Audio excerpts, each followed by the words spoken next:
आप पिछड़े मुसलमानों का भला करने जा रहे हैं। सुनने में बहुत अच्छा लगता है कि आप पिछड़े मुसलमानों का भला करने जा रहे हैं। आपने इसमें कहा कि आप महिलाओं का भला करने जा रहे हैं। सुनने में बहुत अच्छा लगता है कि आप महिलाओं का भला करने जा रहे हैं, लेकिन ये सरकार और यहां पे इस समय मंत्री जी नहीं है, मैं उनसे पूछना चाहता हूं, आप देश को, सदन को गलत जानकारी क्यों दे रहे हैं? मानवर 2013 के वक्फ बिल में जो भारतीय जनता पार्टी की सहमति और सहयोग से पास हुआ, उसमें भी महिलाओं के लिए आरक्षण था। मना कर दीजिए कि नहीं था? मना करिए कि हम गलत बोल रहे हैं। मानवर मंत्री जी ने कहा 1 करोड़ सुझाव आया। मैं आपसे पूछना चाहता हूं, कितने करोड़ ईमेल आए, कितने करोड़ पत्र आए, कितने करोड़ सुझाव आए? पूरे देश को जानकारी दीजिए। और मैं आपको दावे के साथ कह सकता हूं, जब पूरा सच सामने आएगा तो देश को पता चलेगा कितने लोग इस बिल के विरोध में थे, कितने लोग इस बिल के समर्थन में थे। मैं जेपीसी का सदस्य था मानवर, मैं कह रहा हूं आपसे लाइए। और आप पिछड़े मुसलमानों का भला करना चाहते हैं? मैं आपसे हाथ जोड़कर निवेदन करता हूं, विनती करता हूं, और हमारे जो मित्र उधर भी हैं, अगर आप मेरी बात से सहमत हैं तो समर्थन करना। समाज में छुआछूत को, बीमारी को मिटाने के लिए चलिए उठाते हैं कदम, और अगले सत्र में एक बिल लेके आइए। जितने भी हिंदुओं की कमेटियां हैं, ट्रस्ट है, बोर्ड है, उन सारे ट्रस्ट और कमेटियों में 80% आरक्षण दलित, आदिवासी और पिछड़े हिंदुओं को दीजिए। मैं समर्थन करूंगा आपका। आप पिछड़ों का भला करने की बात करते हैं, आप दलितों का भला करने की बात करते हैं। आपकी मातृ संस्था आरएसएस 100 साल तक आपने एक भी दलित, पिछड़ा और आदिवासी, एक भी महिला को आज तक आरएसएस का प्रमुख नहीं बनाया। आप दलितों और पिछड़ों और आदिवासियों की आरएसएस के बारे में भला करने की बात करते हैं। माननीय, इस बिल में क्या लिखा है? आप जो भी बातें इस विधेयक के अलावा बोलेंगे, उन सबको मैं एक्सप्रेस सर, ये करूंगा। क्या सत्य नहीं है? क्या ये सच नहीं है? सर, मेरा टाइम रोका जाए। और सर, बिल के बारे में बात करते हैं मानव। मंत्री जी ने कहा आज आप इस बिल को पास कर रहे हैं, आज आपका सीना चौड़ा हो रहा है, आपको लग रहा है एक धर्म के अधिकार को आप छीन रहे हैं। नहीं, कल को आप सभी धर्मों की धार्मिक संपत्तियां छीन के आप अपने दोस्तों का देने का काम करेंगे। मैं फिर इसको दोहरा रहा हूं और फिर इसको कह रहा हूं कि आप ये करेंगे, धार्मिक संपत्तियों पे कब्जा करने का काम करेंगे। और किसी गलतफहमी में मत रहिए। आपको लोकसभा के चुनाव में मात्र 36% वोट मिला है। इस देश की 64% आबादी आज भी आपके खिलाफ है, आज भी आपके खिलाफ खड़ी है। किसी गलतफहमी में मत रहिए। बड़ी बड़ी सत्ता उखड़ गई और चली गई। मान्यवर, आपने इसमें लिखा बिल के अंदर कि वक्फ कमेटी के अंदर गैर मुसलमान इसका सदस्य बन सकता है। आप क्या गुरुद्वारा कमेटी के अंदर गैर सिख को मेंबर बना सकते हैं? क्या ईसाई कमेटी के अंदर गैर ईसाई को सदस्य बना सकते हैं? क्या बौद्धों की कमेटी के अंदर गैर बौद्ध को, क्या जैनों की कमेटी के अंदर गैर जैन को आप क्या आप हिंदुओं के ट्रस्ट में, मंदिर के ट्रस्ट में आप क्या गैर हिंदू को मेंबर बना सकते? नहीं बना सकते, नहीं बना सकते। आप एक झूठ फैला रहे हैं देश भर में, देश भर में झूठ फैला रहे हैं। आप कह रहे हैं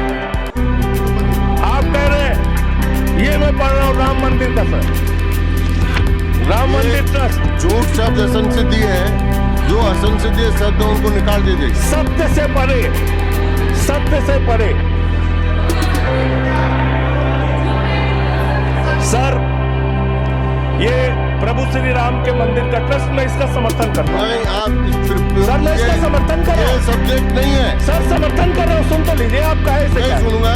डिस्ट्रिक्ट मजिस्ट्रेट प्रोसीडिंग में नहीं आएगा सर, मेरी बात तो बिल्कुल नहीं आएगा। सर, मेरी बात सुन लीजिए। घनश्याम जी प्लीज, चेयरमैन साहब, district magistrate of Ayodhya will be ex officio trustee who will be a practicing Hindu. If the DM is not Hindu, then additional district magistrate will be an ex officio member of the trust. हम इसका समर्थन करते हैं sir. Hindu धर्म के trust में हिंदू को member होना चाहिए, आपने लिखा, हम इसका समर्थन करते हैं। लेकिन आप दूसरे धर्मों के ऊपर कह रहे हैं। कल को आप गुरुद्वारा कमेटियों में कहेंगे सिख नहीं, दूसरे धर्म के लोग इसमें आएंगे। कल को आप जैन कमेटियों में घुसेंगे, बौद्धों की कमेटियों में घुसेंगे। ये बात गलत है, ये पूरी तरीके से गलत है। और आप पूरे देश को आप बताइए, मान्यवर, पूरे देश को आप बताइए, 2009 में आपने अपना घोषणा पत्र जारी किया था, मैनिफेस्टो। ये मैनिफेस्टो आपका लेके आया हूं, ये तो आपका डॉक्यूमेंट है, मेरे घर नहीं बना। इस मैनिफेस्टो में लिखा है इन्होंने कि 2009 के मैनिफेस्टो में लिखा है कि वक्फ की जमीनों पर जो अवैध कब्जे हुए हैं, KR रहमान की कमेटी की रिपोर्ट के हिसाब से हम मुस्लिम धर्म गुरुओं के साथ बातचीत करके उसको खाली कराने का काम करेंगे। कितना दोहरा चरित्र है आपका। आपने कहा वक्फ की जमीनों को खाली कराने का काम करेंगे जिसपे कोई और कब्जा कर रखा है। मानवर, एक और बात, सुप्रीम कोर्ट के अंदर आप कह रहे हो कागज चाहिए, कागज चाहिए। मंत्री जी ने कहा कागज चाहिए। मंत्री जी, आपको कागज की बहुत जरूरत होती है, कागज आपको चाहिए। आपकी सरकार ने 2020 में, ये पूरे देश को देखना चाहिए, पूरे देश को सर, 2020 में मैं JPC का मेंबर था, ये कागज वहां मिला मैं 2020 में सुप्रीम कोर्ट में। सर आप, मेरी बात नहीं आ रही सर, मेरी बात नहीं आ रही। 2020 में मान्यवर, इस भारत की सरकार ने, मोदी जी की सरकार ने शपथ पत्र दिया सुप्रीम कोर्ट में। से क्या लिखा हुआ है? 99% वक्फ की संपत्तियां डिजिटाइज हो चुकी हैं। मुख्तार अब्बास नकवी साहब आपके मंत्री थे, उनका बयान है 100% वक्फ की संपत्तियां डिजिटाइज हो चुकी हैं। तो जब आप सारी संपत्तियां डिजिटाइज कर चुके हैं, सब कुछ ऑनलाइन कर चुके हैं वामसी पोर्टल में, सारे कागजात जांच चुके हैं, तो क्या आप फसाद कराने के लिए, आप फसाद कराने के लिए कागज मांग रहे हैं? आप फसाद कराने वाले हिंदू हैं, हम सौहार्द फैलाने वाले हिंदू हैं। ये बुनियादी फर्क है, ये बुनियादी फर्क है आप में। आप देश भर में फसाद, नफरत, लड़ाई, झगड़ा कराने का काम करते हैं। मान्यवर, मैं अंत में आप लोगों से सिर्फ एक ही बात कहना चाहता हूं कि आज सच्चर कमेटी की रिपोर्ट की बात कही गई और कहा गया 12,000 करोड़ की आमदनी हो सकती है। एक सुझाव मैं पूरे सदन की तरफ से इस सरकार को देना चाहता हूं। 12,000 करोड़ की आमदनी की चिंता है वक्फ की, करोड़ों मुसलमानों की चिंता है आपको।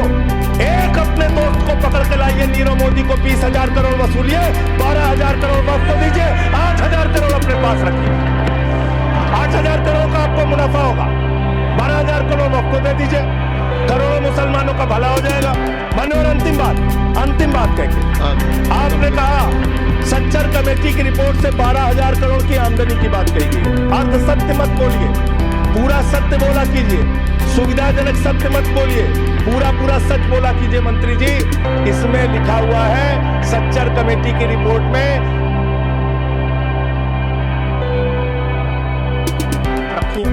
आप उसके बारे में नहीं बताते, आप अर्ध सत्य बोलते हैं। मैं तो JPC का मेंबर रहा हूं, मुझे सब पता है। तो इसलिए मान्यवर, मैं, आप फैला रहे झूठ, ट्रिब्यूनल के फैसले, बस खत्म सर, खत्म। असत्य, सत्य से परे मान्यवर, सत्य से परे मान्यवर। ट्रिब्यूनल के लिए आप कह रहे हैं उसको अपील नहीं की जा सकती। हाई कोर्ट का फैसला ट्रिब्यूनल के फैसले के खिलाफ आया है, सुप्रीम कोर्ट का फैसला ट्रिब्यूनल के फैसले के खिलाफ आया है। आपने कहा 5 साल का प्रैक्टिसिंग मुस्लिम होना चाहिए। कैसे प्रैक्टिसिंग मुस्लिम तय करेंगे सर? आप क्या मुसलमानों के घर में CCTV का कैमरा लगाएंगे? कौन नमाज पढ़ रहा है, कौन नमाज नहीं पढ़ रहा है, कौन मुसलमान है, कौन मुसलमान नहीं है? आपने मान्यवर ऐसे प्रावधान इसमें रखे हैं जो बड़े अजीब है, जो अपने आप में ये बताते हैं कि आपकी मंशा सिर्फ देश में झगड़ा कराने की है, नफरत फैलाने की है, फसाद कराने की है। आपकी मंशा कहीं भी मुसलमानों का नहीं है। बस एक अंतिम बात कह के अपनी बात समाप्त करूंगा। ये काम आपने देश के अंदर बहुत अच्छा शुरू कर दिया। आप एक काम करते हैं, देखो मुसलमानों को ठीक कर रहा हूं, दूसरी तरफ महंगाई बढ़ रही है, नुकसान हिंदुओं को। 94 लाख करोड़ रुपए शेयर बाजार में डूब रहा है, नुकसान हिंदुओं का। 11 लाख बच्चे स्कूलों से बाहर निकल गए, नुकसान हिंदुओं का, तो मुसलमानों का को ठीक करने के नाम पर आप नुकसान देश के करोड़ों हिंदुओं का भी कर रहे हैं। इसलिए ये सब बातें करके देश में आप नफरत फैला के ये सब झगड़े फसाद के काम मत कीजिए। और अंत में आपसे एक ही बात कहना चाहता हूं, अभी भी वो मौका है इस बिल को जो गैर संवैधानिक है, जो बाबा साहब के संविधान के खिलाफ है, इसको वापस लीजिए। धन्यवाद।